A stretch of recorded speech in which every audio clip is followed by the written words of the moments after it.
Let's get started here. Um, Today's topic is best and worst new appliances of 2024. Um, Please use the chat to talk over anything that comes up during to discuss here today. Use the Q&A tab to let us know any questions that we'll dive into in our live Q&A section. We have a great presentation from our CEO, Steve Scheinkoff, and we'll be back for Q&A after the presentation. Just a note, before we dive into the presentation, we'll be sharing this recording with everybody who registered. We'll be posting this to our YouTube channel, where you can also find all of our previous webinars. Looks like we got both coasts covered here, guys. Coast to coast here, Steve. So I'll kick it over to you. You want to take over, and we'll be back after for Q&A. All righty. Thank you, Pat. Best and worst new appliances. Very interesting. Last 18 months, we've had more new appliances than we did in the previous 4 years during the pandemic, when you couldn't even get an appliance. But if I had to, my 40 years of Yale, if I had to say the general trend towards new appliances has been good. I mean, think about it. We have dishwashers now that don't sound like freight trains in your kitchen. We have stoves with greater output. We have refrigerators with greater capacity in smaller spaces. And yeah, of course, we need more service. We have 38 service techs. They're not fixing appliances that work typically. But on the flip side, we have much more energy efficient appliances than we used to. Everyone always says, well, my G refrigerator is going strong in my garage. When they unplug it, they find out they just saved $500 in their energy bill. But with this trend being good, there have been some notable failures in the past, and we don't want to get ourselves into that. So I'm going to give you three of the bottom three. The first one is when I first started, GE came out with their new rotary compressor. They didn't tell Jack Welch that it didn't work. So rather than scrapping the project, they put it in all their best refrigerators, which promptly failed. Cost GE $1 billion. They were never the same, and they put their appliance division up for sale. It took them 28 years to complete that sale. They were sold to Haier in 2016. Maytag Neptune is probably the saddest. They probably made the best appliances I ever sold, and they came out with the Neptune in 1995. The problem with the Neptune is that they had the inner and outer tub. There was a gap between them, and standing water would get into that gap and create mold and mildew. Even today, people say about mold and mildew in front loaders that came from the Neptune. They were never able to fix it, and they were later sold to Whirlpool for pennies on the dollar in 2003. But really, the thing that you don't want to get involved is built-in cooking when it goes wrong. I was really high on this company called TurboChef. We're a big Dunkin' Donuts part of the country, and they're into food now, and it's all made in TurboChef. So I just figured the residential product would work, but it didn't. And when you go in a built-in, now we have to replace the wall oven. We've got to recut the cabinet, maybe even redo the cabinet. So that's not something you want to get involved with. So those are the top three. I mean, Decor had a 30-inch dishwasher. There's probably 7 or 10 more, but those are the three that really strike out as things you don't want. And really, the only thing that has that potential is this. And we're going to get into this towards the end of the presentation, these combo washers and dryers. Now, the first generation of these were smaller units. The problem is they couldn't get rid of the lint. And over time, the lint stays in the machine, seizes the machine, and it's an impossible product to repair. Now, all the ones I'm going to mention, the Ultrafast, the LG, and Samsung, have different provisions for filtering that the older generation didn't have. But no one can tell you whether this works or not. So we're going to cover that. We're going to cover heat pump dryers. We're going to cover the new wash towers all at the end. So we're going to start in built-in refrigerators. And here's something that's really kind of cool, the CounterDepthMax. Sub-Zero became popular because they're the ones that figured out that counter-depth works with the design community, where you can put a panel on and make the refrigerator look like something other than a refrigerator. But the first counter-depth refrigerator was actually a Manna in like 1996. And the cubic footage was about 19.6. It went to about 22.5 until LG, about a year and a half, maybe a year and a half to 2 years ago, came out with the CounterDepthMax. Thinner walls, different type of insulation, thicker doors. This is 26.5. So you don't have to really think of, do I get a standard for capacity? Do I get counter depth for that look of something that's not protruding into my kitchen? And they have 5 or 6 different models of the CounterDepthMax. Not only is it big at 26.5, you can get it on sale in their basic model, which is internal water, at about $15.99 to $16.99. So that's something very interesting. I know Samsung came out with their mega capacity, but now you can buy a bigger counter depth at a cheaper price and not worry whether you go bigger or standard. Now, this is a brand new trend. This is an integrated refrigerator. What an integrated refrigerator is, it doesn't protrude. Counter depth, the door will protrude. Like in this picture, you don't see the chassis, or you wouldn't. The thickness of the door sticks out. On an integrated, it doesn't even do that. It stays within the cabinet itself. This is a new Thermador, very likable, all stainless steel. Stainless absorbs cold really well.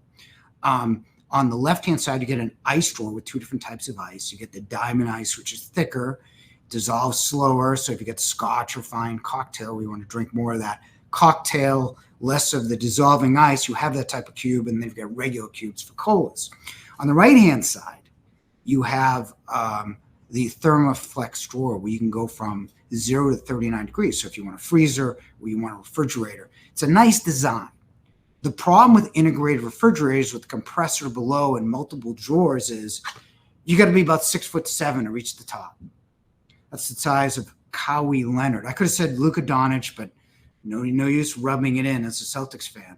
But that's the one thing about, and I'm not picking on just Thermador here. Sub-Zero is the same thing, where they're integrated. The more drawers with the compressor below, the taller the refrigerator gets. Now, SKS has their version, which is very similar to the Thermador. I think in some ways it's better. You don't have a bump out. Thermador, there's a little bump out you really can't see, so it's harder to store food. You don't have that in the SKS, but you got to be 6'3" to reach the top of that. Now, the other problem with integrated multiple drawer integrated refrigerators is installation. The cabinet's got to be just right. The panels are just got to be right. And the floor's got to be just right, which almost never happens. Now, we charge about $99 to do a Sub-Zero French door to install. And something like this, it's a 4 to 6 hour, it's a 4 to 6 or even longer job. It's like $1,599 to install one of these, plus the panels, plus the hardware. Now, I like the actual look, the seamless look, but you're going to pay more, and you got to be careful, especially if we're talking about, I can't vouch for anything outside of Boston. You got to find a qualified installer to install one of these things, whether it's Sub-Zero, whether it's SKS or Thermador. Again, when we look at a newer refrigerator from True, which has got now their 14th color, 6 different hinges, or Blue Star at 1,000, if you take a look at where the compressor is at the top, where the flange is, really you're only reaching about 6 feet tall for one of these versus 6'3" or 6'7" for the other one. So just be mindful. Sub-Zero's got their new refrigerator, split climate, 1 degree temperature. It's adjustable by 1 degree, but it keeps the environment in the crispers and the refrigerator separate. It's brand new for them this year. And then again, meal is new, but this is Thermador's older version now that they've gone with the double drawer at 36, 42, and 48. And this might be good for an actual reach, but Miele and Thermador and Bosch, the built-ins are made in the same Turkish factory. This is Miele is new, which was Thermador's old. Induction's big. Now, Induction's been around for a while. Induction was invented in the 50s. We sold it. Sears had the first ranges in the 70s. We sold the cooktops in the 80s, and then it went dark. Now, Induction is better than gas. It's faster to boil. It's got an infinite simmer. It's easier to vent. It's child safe because it needs to sense metal to turn on. It's easy to clean because the top doesn't get hot. The magnetic burners excite the metals in the pan, so the pan cooks the food bypassing the glass. Glass will still get warm, but it won't get hot. So anything that you can do other than grilling, Induction is going to be better. Now, why is Induction so popular all of a sudden? It's been becoming more popular. Well, the reason is is nothing to do with gas versus induction. It has everything to do with the fact that Boston, Cambridge, New York, San Francisco, Los Angeles, you can't put a gas unit in a multi-unit tower. So it's either induction or electric. So induction has become the high-end cooking product of choice in these towers. So you starting to see a lot more induction cooking, especially in bigger sizes. This is the new Fisher Paykel 48-inch, and very likable. You've got 2 bridge burners for griddling or bigger type cookware. Along with 6 burners, you have the master and then the side compartment. Right, you're going to see a lot more in 48-inch. Now, we could have done something on French ranges because French ranges have exploded. If you like that country kitchen look, you're getting the farmhouse sink, distressed cabinets, French range. It's available in very rich colors. This is the AGA induction version, 5 burners. Interesting part about this range is these are swing doors, so you're inside the range. You don't have to lift your turkey over a door. And that top compartment on the left, that's a broiler where you can just pull that out and broil 6 steaks.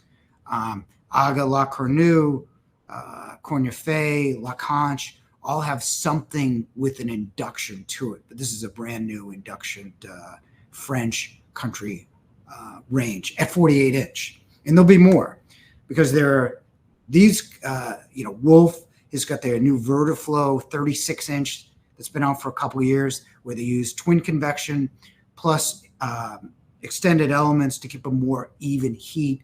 So all your cookies and all rack stays the same texture and color.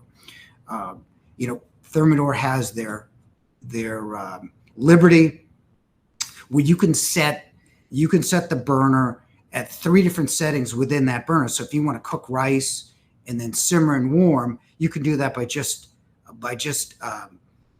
setting that burner for the 3 different settings. So you could do a lot with the Liberty. And then the G monogram has got very interesting controls in the top where you can really set it precisely. And they've got their 7-inch clock with Smart HQ. Each one of these is Wi-Fi enabled as well. And then you got cooktops. Wolf finally is out from the pandemic. I know we have some questions on that later. We see where that Wolf logo is. That's now an LCD screen. So you can control it a little bit better. They have the power burner on the right-hand side, and then 4 burners, the 2 that you can bridge for larger pots. But probably the most interesting induction cooktop is the SKS. Now, what SKS can do is something that no other induction cooktop can do, where they can actually tell you whether your pots will work on it. This cooktop can measure the ferrous content in the metal. Now, again, the induction burner is magnetic, right? So it excites the metal. The more efficient it becomes. If you press the left-hand side of their LCD screen, it'll tell you what percentage the metal of your particular cookware is. Higher percentage, the more efficient it is. The other notable feature to this is that center burner is about 7,000 watts.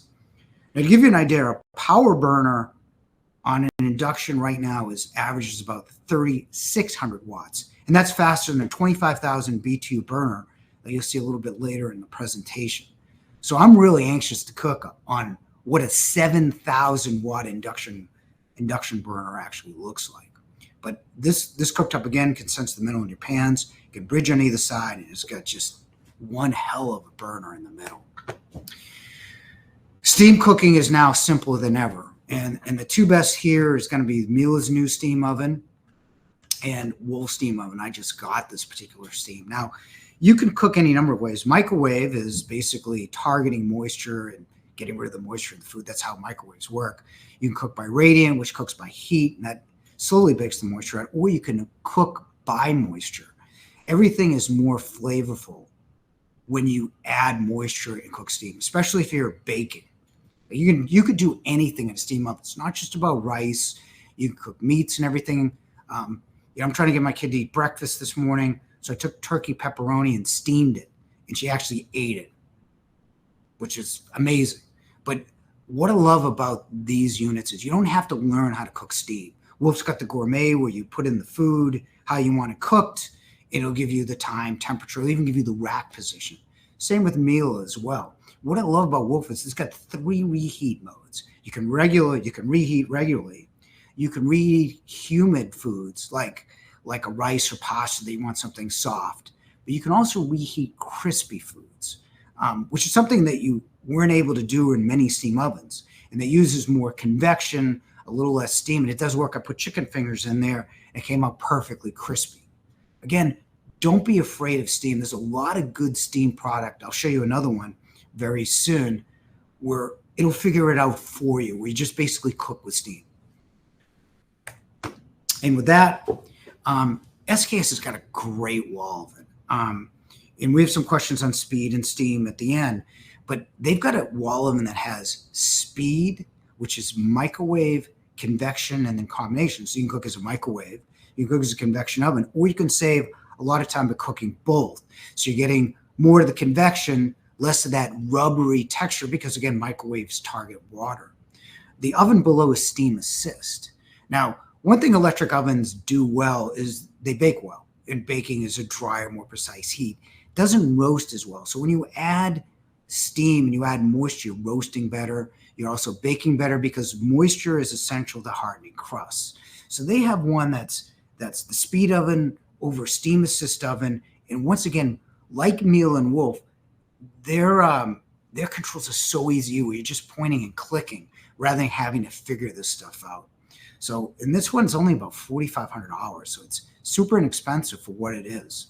And it figures out all the food, and you've got speed and steam technology in 2 separate ovens. Now, let's talk about gas cooking, because that hasn't gone away either.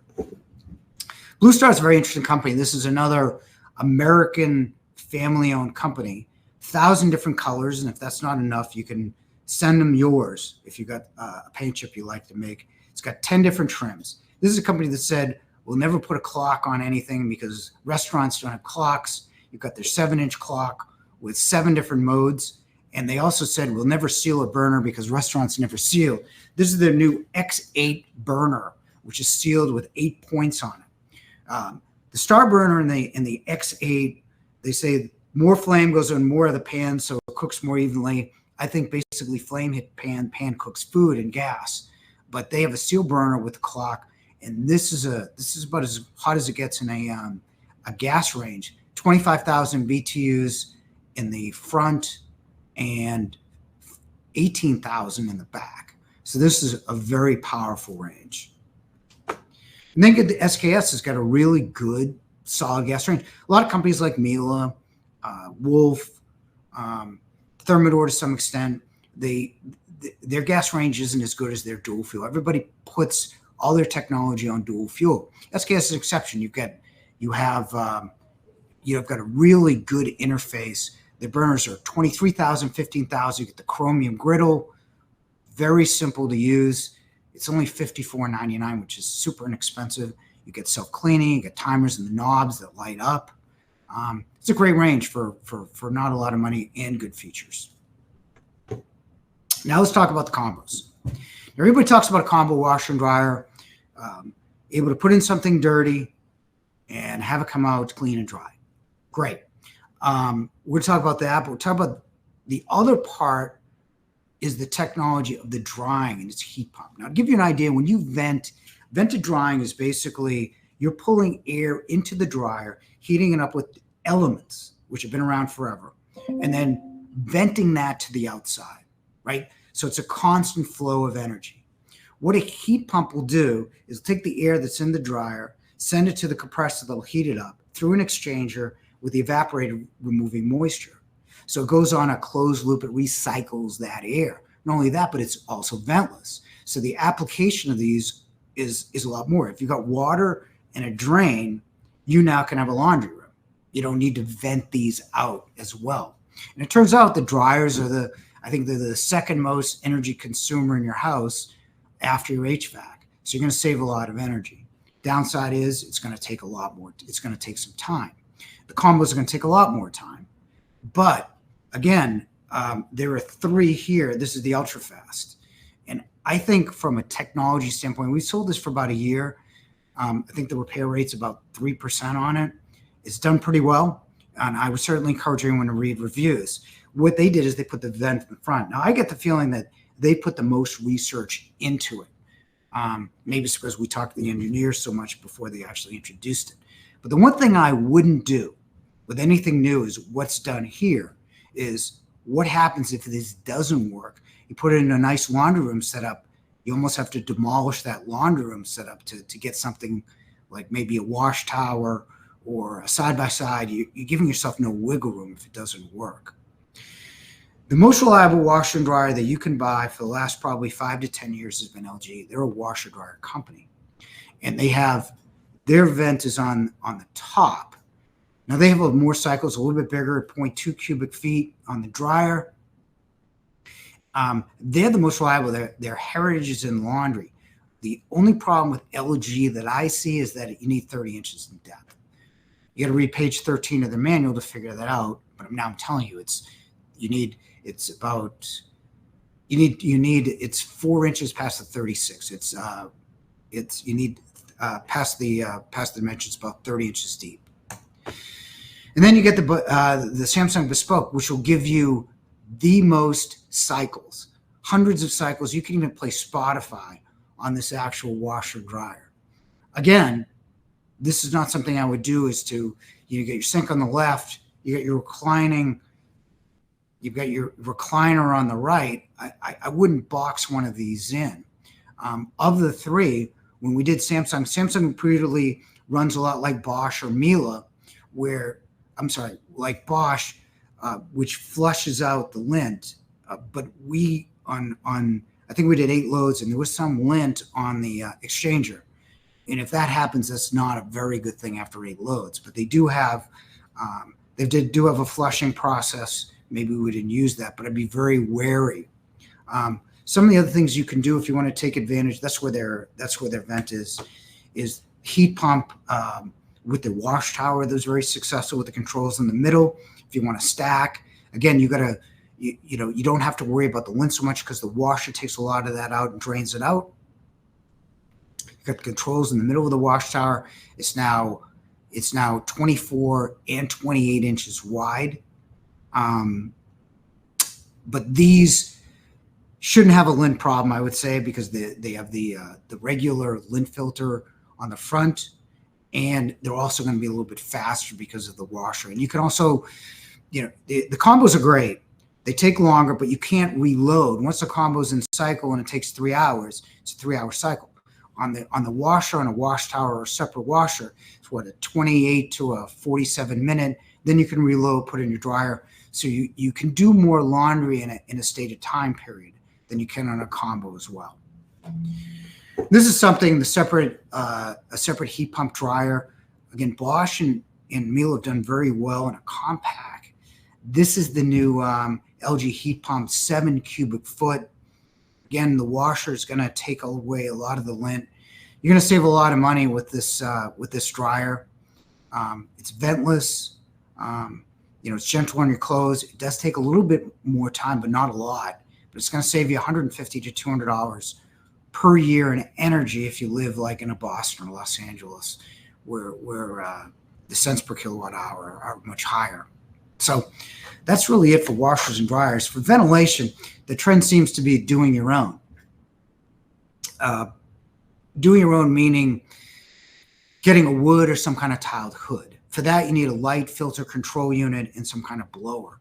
And the best one of these is one that our very own Dennis McDonald designed, because with one of ours, basically it uses a vent that you can use outside, inside, or even in line. If you want to customize AGA that we mentioned previously in the Elise, if you live in like one of those garden apartments in the south end, you've got like a shorter ceiling, you want something cut. Typically, hoods are 6, 18, or 30 inches tall. If you want something cut, AGA can do it. I think Vent Hood might be able to as well. But if you're putting it into a wood or tile hood, just know that typically on, say, a Thermador or Wolf, you have to buy a proprietary. You could buy a blower that has to go either inside, inline, or outside. One of ours, you can do all three. Monogram's got their new brass hood, which seems to be the new actual. It's the new finish. But in terms of colors, the new color is green, according to Best of Us, which I find incredible. We couldn't sell green and lighting, but white, blue. The two colors that you want to consider as a default is white and black. But putting a pop of color on a stove like a red or blue is a nice idea too. We kind of show it all here. Again, the accent finish is brass, as shown here, brass or blue, and that's about it. Again, I think when we talk about new appliances, I think most are pretty good. I'd be careful with integrated refrigerators, with combo washers and dryers. It's a good idea. I just wouldn't box myself in and think that that's the only thing that would be able to replace it is another one of these, because nobody's going to be able to tell you whether this works in 5 to 10 years. So with that, we have some questions to answer, and thank you very much for attending.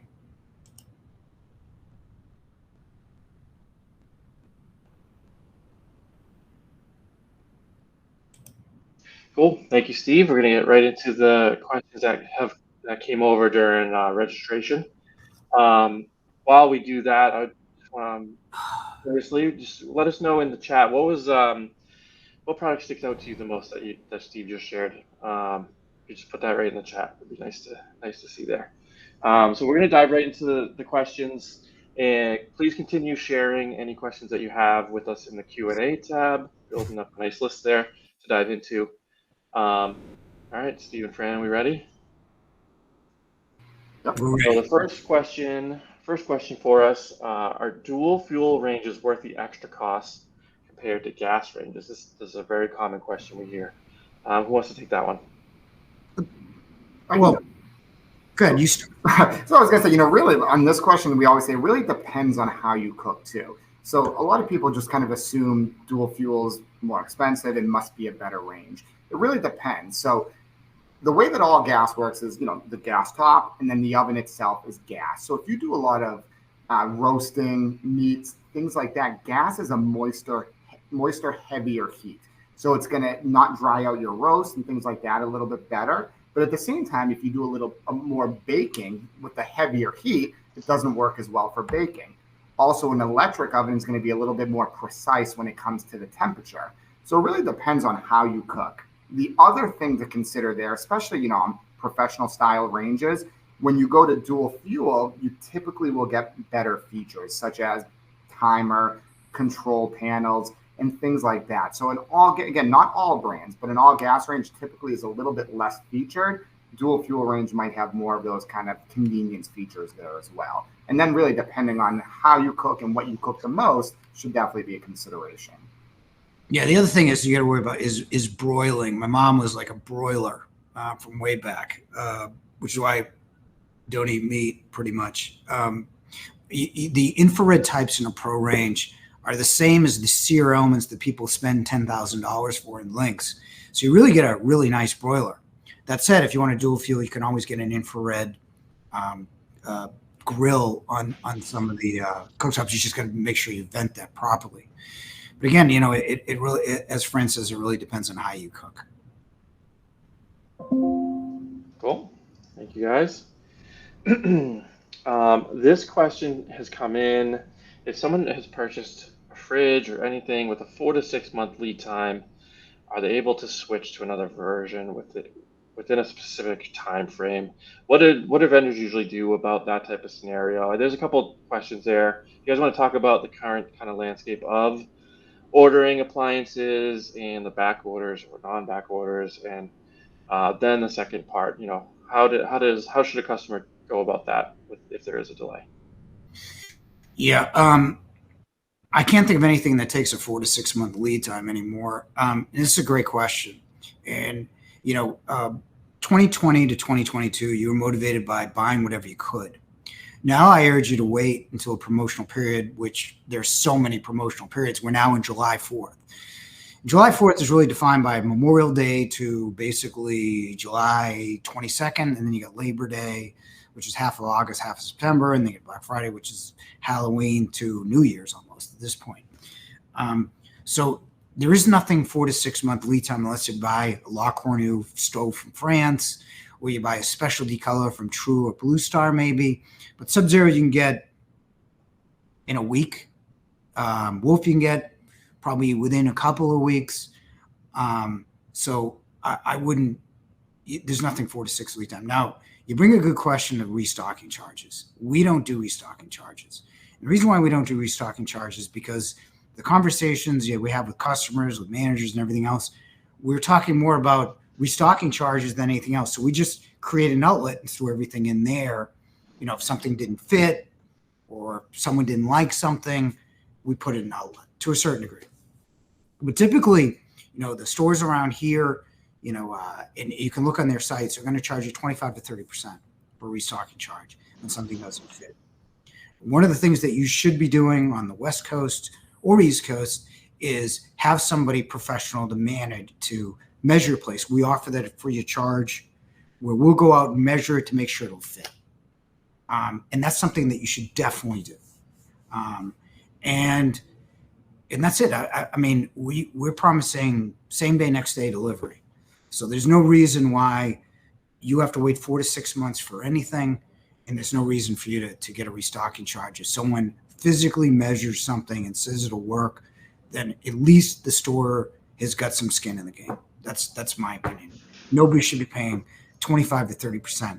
And the only people that really severely charge that are internet stores that have no provisions to do that. They'll send it out, send it back, promise free delivery, charge you a fortune to get it in your house. If it doesn't fit, they'll charge you a fortune to get it back and a fortune to get it there. I almost prefer you buy it from a box store that's got a local warehouse somewhere than doing something like that. I don't know if you've got anything to add to that, Fran. No, I think that pretty much covers all that. Like you said, there's not a lot of product at this point that isn't readily available besides a few exceptions. But yeah, it's changed a lot over the course of the last year or so. Well, thanks, guys. The question is, we're doing a whole home renovation, looking for all new appliances. We want all of our appliances to match the same brand, same series. So this question is good because I think it brings up that discussion around, do you need to choose your appliances all from the same brand for the same series? And then maybe you guys want to talk about what goes into, what do you get in a budget of 20,000 or 30,000? So a couple parts there. Who wants to take that first? I can do it, but you want to start, Fred? Yeah. So, so just starting with the question of whether, it sounds here like your wife wants obviously everything to match there. So we always say, like, when you're matching all the brands, certainly there's some, promotions and rebates and things like that you can qualify for. It doesn't always necessarily mean that you're going to get the best value, because a lot of times, people that do mix and match, you could, splurge on one piece that you really want, or maybe save on something else. And not every brand, really not any brand makes the best of everything. So you could really kind of pick and choose what you like and still get great value there, sometimes better value by mixing and matching. But of course, that's kind of a personal preference sometimes, if you want all the handles, all those things to match. Certainly there's a lot of brands that are out there that would fit that. And I think there's some brands that aren't considered as much, like an SKS, like Steve has talked about, that is really an up and coming brand in that market, that you can, in that kind of price point, that you can get a really nice set of appliances. But there's a lot there, with, like I said, an SKS, Thermador, a GE Monogram. So really depending on the exact types of appliances, that can definitely, adjust the pricing there. If it's a 48-inch range, for example, versus a 30-inch pro range, or a double wall ovens, those prices can or those pieces can have a big effect on what the total price would be. Yeah, to me, if I don't have, to me, I would ask what's important to you first. I think that buying the same brand is a good idea, because once you dip a toe in with the brand, they're going to throw a bunch of rebates at you to continue on the process, quite honestly. At the same time, I think matching handle styles is certainly better the more condensed it is. It's not as important if you're putting panels on it. But it really depends. I think that I don't really like a particular brand unless a person tells me how they like to cook or how they like to refrigerate. Everyone has a a touch button, of what's important to them. Could be the fridge, could be color, could be size, could be pro range, could be wine cooler. That said, I think that really, $6 to $8 grand, you get a nice slide in over the range microwave, which I do not like for venting, but got to mention it here. Counter depth refrigerator and a dishwasher that's quiet. You go up, $10,000 to $15,000, you get a decent brand, that cooktop, wall oven, counter depth refrigerator. When you go 20 and higher, now we're talking about pro range. More of it. The more expensive is going to be the pro range, then the integrated refrigerators, and then the real pro style Sub-Zero types. That's going to be your $20,000 to $30,000. And then if you want coffee systems, steam ovens, speed ovens, now we're talking $30,000 to $50,000. But it really depends. I mean, not being able to talk to you individually, it really depends on a lot of things. But here's a little trick. Everyone talks about handles and everything else. Buy pocket handles. Then you can buy whatever brand you want, right? Pocket handles is a fancy industry way of saying no handles, right? Where you just putting your hand into like an indentation, But that's basically what you're buying for a full set of appliances, I think. Cool. Thank you, guys. So the question is, we're interested in how the new double oven and microwaves work, as this is new to us. It appears the microwave can do just about anything. There's a more context from this question, guys. I think they're talking about a speed oven in addition to a single wall oven, excuse me. So do you guys want to, this is a question we hear a lot, the conversation around choosing between a double wall oven or a single wall oven and a specialty oven. Do you guys want to talk about that? Sure. You walk into Yale and you see some applications, but you see mostly double wall ovens, right? Two ovens that do the same basic thing. The top oven may have a rotisserie or a meat thermometer, but again, I always say, what do you use? What will you use? Again, what do you really need? If you need a double oven, then get a double oven. However, what I did is I got a single wall oven and I put a steam oven over it. And I use the steam oven more than I do the wall oven. And I don't use a microwave. So the question is, if you use a microwave, then get a microwave on top of a wall oven, maybe put a warming drawer underneath it. It really depends on everything. Really, the first question is not what everybody else is doing. The first question is, what are you going to do? I could tell you that steam's great, and I use it almost daily. But if you're not going to use it, then I wouldn't buy it. Same thing with speed. It'll give you the microwave, and it'll give you the ability to work convection and combination, and it gives you a little bit more flexibility. But if you use a double oven, you need a separate microwave. You get a separate microwave in a double oven. It really depends. Then you get, you can get French door ovens. You can get all sorts of different things that would work depending on how you use it. So that's what I would do. Start with all these questions start at the same place. It starts with how you use your kitchen. Sometimes people get drowned out with buying a brand, a style, a thing because they see it in books or in what everybody else has. Figure out what you have. If you're going to learn and have a few extra dollars, I do recommend steam, or at least a steam assist. But totally up to you. Yeah, and you're starting to see a lot more of those like speed ovens or a steam oven, because what happens a lot of times is that people find that when you have a double oven, there's really a couple times a year that you're using both ovens. But truthfully, when you have a steam oven or a speed oven that can do, like you said, it can do just about anything. It's a microwave. It can be an oven with a convection. Some have the broil element there as well. So you can do anything there, and people find like you get a lot more flexibility and almost everyday use out of that, more so than even the other kind of single wall oven underneath. Keep in mind, obviously, those are typically going to be a little bit smaller. They're not going to be the size of a full oven, but you still would have that kind of underneath there as well. So like Steve said, a lot of it depends on how you cook, but we definitely are seeing both of those segments growing in popularity a lot, just for the everyday use and flexibility of them. Well, thanks, guys. Switching over to laundry here. The question is, have a Miele heat pump dryer, which I love, but the capacity is small. Are there other options for heat pump dryer pairs. Not interested in the combo washer dryer units. You guys want to take that one? Yeah, I think although nothing has been tested, the early Whirlpools, they said you needed a service tech to clean the lint every. I can't remember what the intervals were, so we didn't sell it. I think LG is the only one right now that's got the. I put it on there as the full size, and we have a blog post on it. We have a blog post on a lot of this stuff. That's got the full size 7 cubic foot heat pump, and they have it in their wash tower, slightly smaller as well. Those are the only ones that I would think would, again, they should be reliable, knock on wood. And it's hard to say because they're so new. But I think if you wait over time, I know GE will have one, which means Samsung will have one. You'll have a lot more choice in the next couple of years. But right now, the most reliable company has put out a heat pump dryer. And like I said, Miele's had heat pump in their 110 and their 120 volt. Bosch has had it in their 240 volt.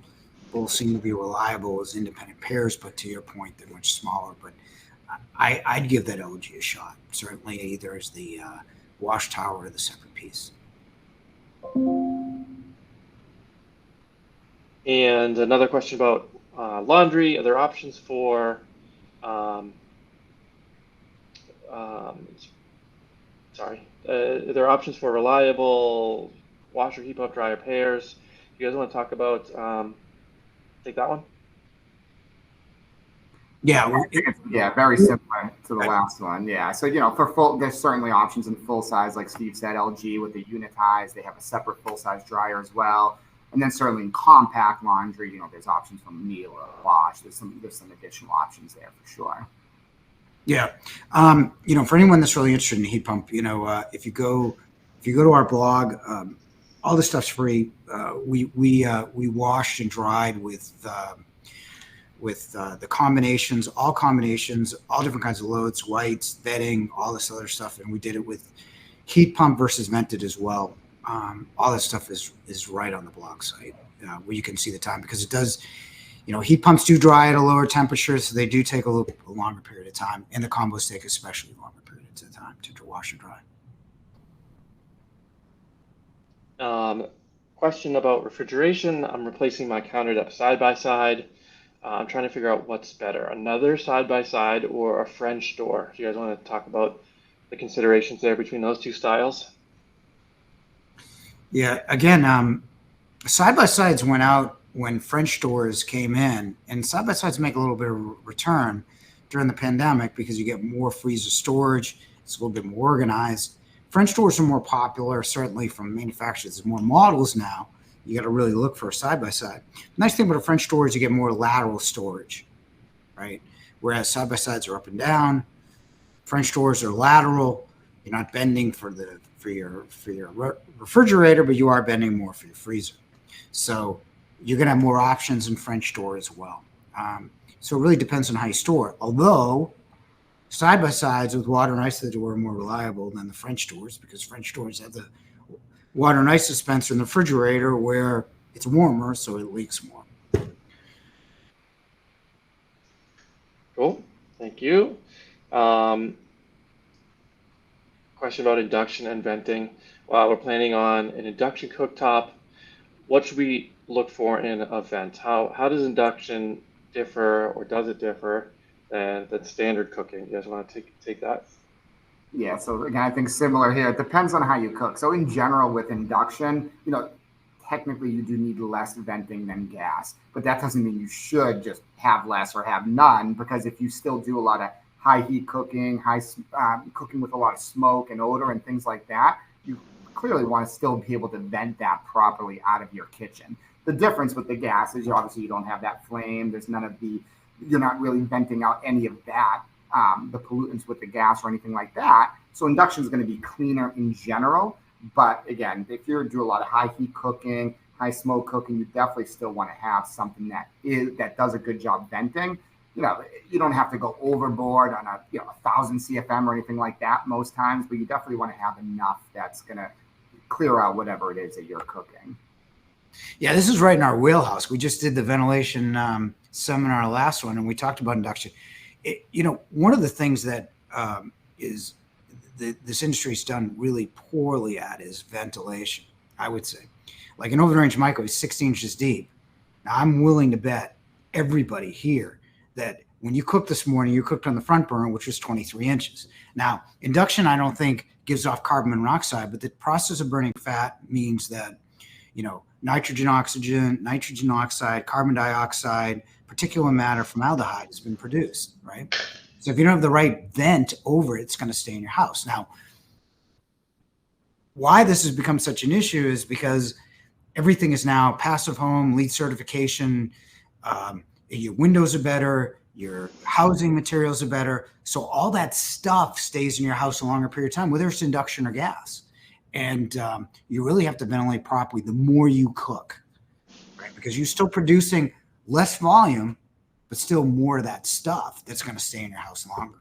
So that's really where part of the problem is, with and that's kind of the push for electrification, plus the fact that,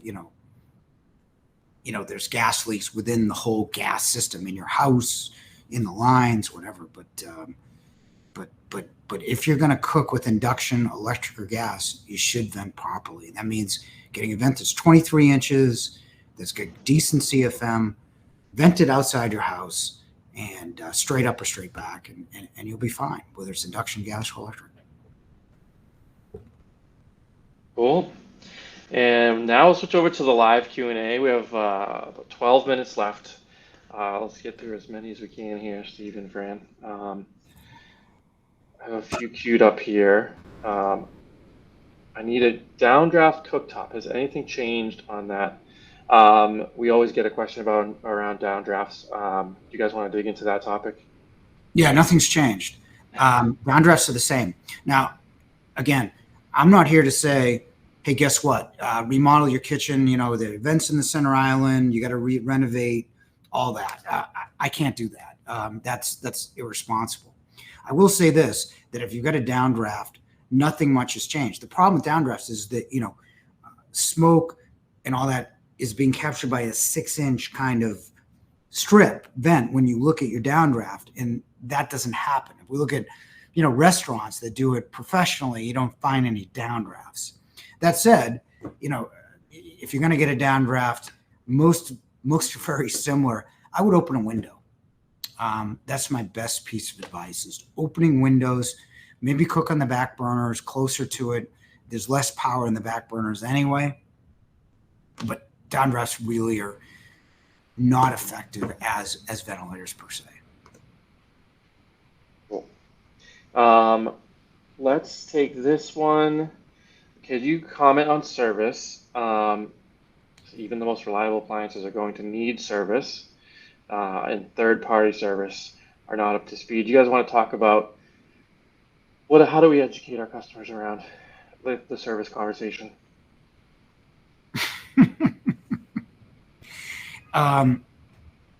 Service is and this is true of really any industry.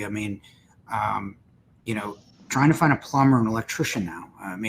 And a lot of this has to do with the fact that, when I went to high school, they had an auto shop, a wood shop. There was really good vocational training. And there's no good vocational training, as everyone has been convinced they need a 4-year liberal arts degree.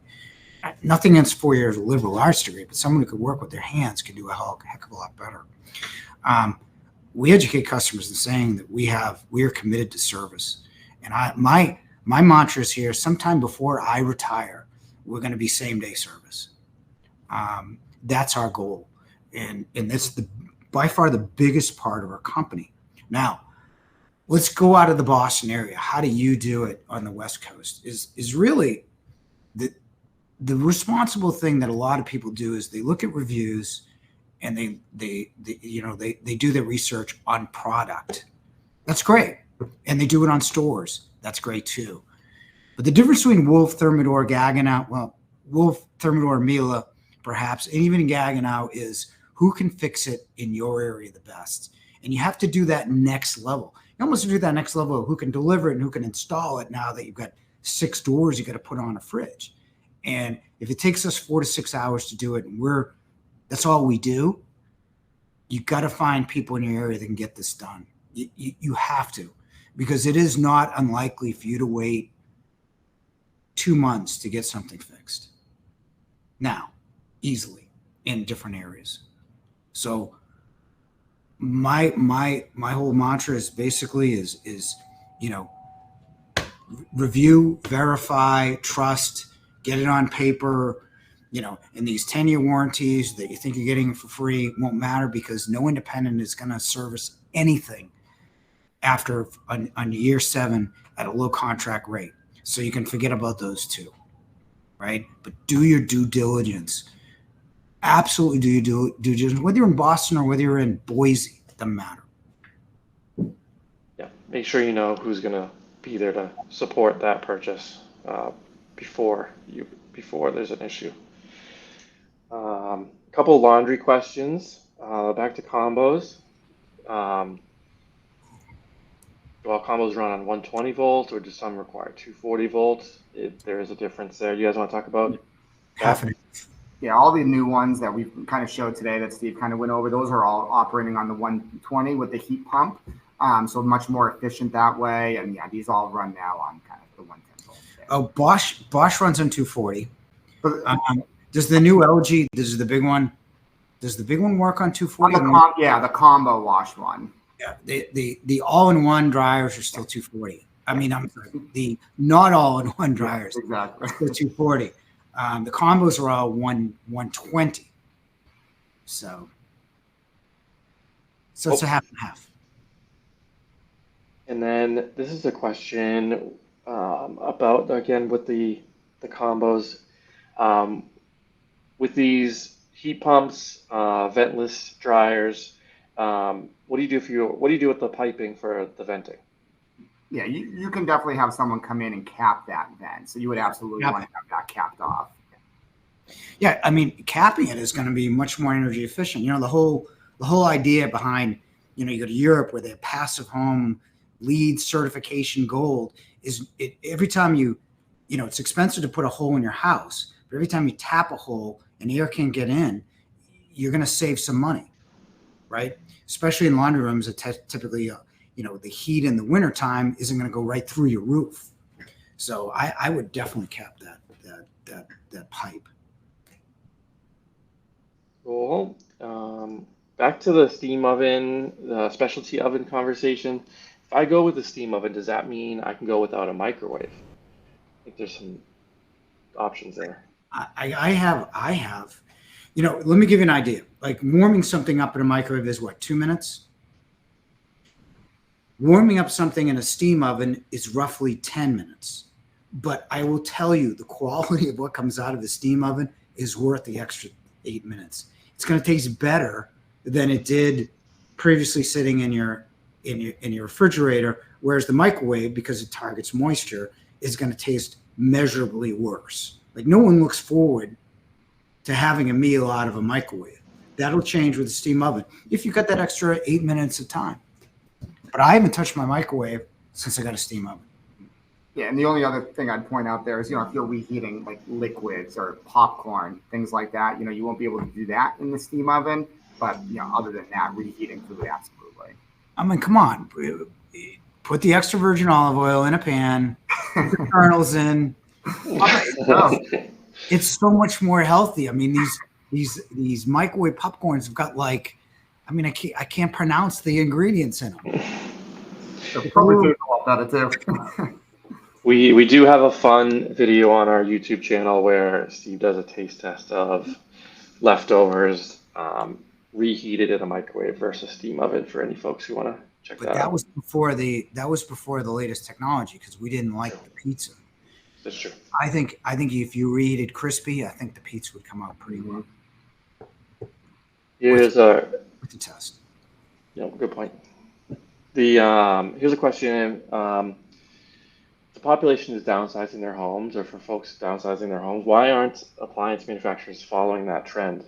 24-inch wall ovens and several other categories have lower have smaller options. You guys want to talk about what options are available in those smaller sizes? Well, you're definitely right.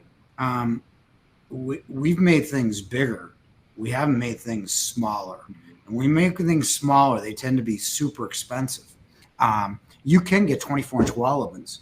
I think that is still the standard in Europe, which has smaller kitchens. So if you're going to get a 24-inch wall oven, you're looking at Miele, Gaggenau, who else? Bosch, maybe?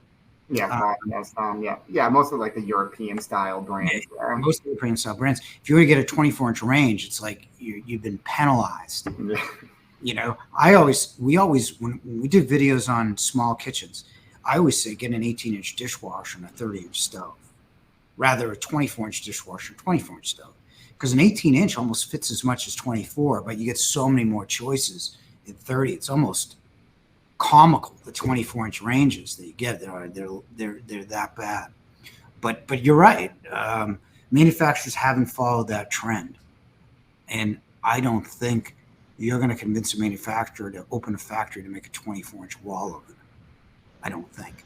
So look for European types. We have time for one or two more, maybe. Let's don't do this one first. You haven't touched on smart appliances a lot here. So you guys want to talk about smart appliances? Are there features or functions that make it worthwhile or worth considering? Depends what we consider smart. Like if we consider Wolf Gourmet smart, that's smart. It figures time, temperature. You know, you enter it figures time, temperature, rack position. That's smart, but that's not what I think people consider smart. Where you get the Jetsons with it says make me pizza and the pizza comes out in the oven. Genair ostensibly had that in their VBL in 2018. They haven't moved anywhere near that. I think there's some interesting functions that are convenience oriented, like having to start and stop your combo washer and dryer from your office is a nice idea. I think having cameras in your oven is a good idea to see where it is. I think having cameras in your refrigerator so you won't buy the extra jar of mustard. I think you'd save the money and buy an extra jar of mustard every once in a while. Having the door open and everything else. We just haven't gone from I can start, stop, monitor, change to like something that's been really creative. I haven't mentioned smart features because every time I do, people always talk about I don't buy for smart. And you're right, you probably don't. I think there's some interesting stuff, but I don't think there's anything that would convince me to go from one brand to another, quite honestly. Yeah, and with Wi-Fi, I think you'll start to see more, even on the proactive service end of it too, which can be very convenient for customers if something's going wrong with the appliance and it has the ability to pre-order a part or things like, and I think that's where we'll start to see some really good convenience too. Not so much features as far as usability, but just proactive maintenance there too is something I think we'll get there for sure soon. I love that feature when they do that now for G has that in their commercial laundry where it says my washer is out, here's what I need. But that hasn't happened. I've been talking about that for like a couple of years. I stopped talking about it because it hasn't really happened. And a lot of people don't activate their appliances anyway. But, the next gen would be to say, I'm your fridge. I need a new, motherboard or compressor or condenser or, one of those where it comes to us and we're able to do it. Right now, the process is you call us, we self-diagnose, order the part, and we're right most of the time, but some of the time there's just so much waste there. If the machine could do that, that would be a really worthwhile function. I think that's a good stopping point there, guys. So, like I said at the beginning, we'll be sharing this recording and the presentation with everybody who registered. We'll be posting this to our YouTube channel tomorrow. And if you want to send us any more questions or follow-ups, you can just reply to the emails you receive for registration. It goes right to this team, and we can continue the conversation from there. Any final words, Steve, before we sign off? No, I think we're going to see a lot more in terms of laundry. If LG has it, it's only a matter of time before Samsung gets it. I still would be, I'd still be really reticent And I really think that there's going to be a lot more new stuff come out. Whether it's good or not remains to be seen. I think some of the products that I showed here may be a little bit more. They were a little bit over-engineered, but especially on the laundry side, and I know I didn't talk about dishwashers. I think the way we do laundry in the next 10 years is going to change for the better with heat pump drying and maybe some combinations that have a little bit more tread on it. And that's where I see a lot of this stuff going. Refrigeration, induction, but especially laundry, because you get some of the best manufacturers involved in that particular segment. Cool. All right. Thanks, everybody. Have a great day.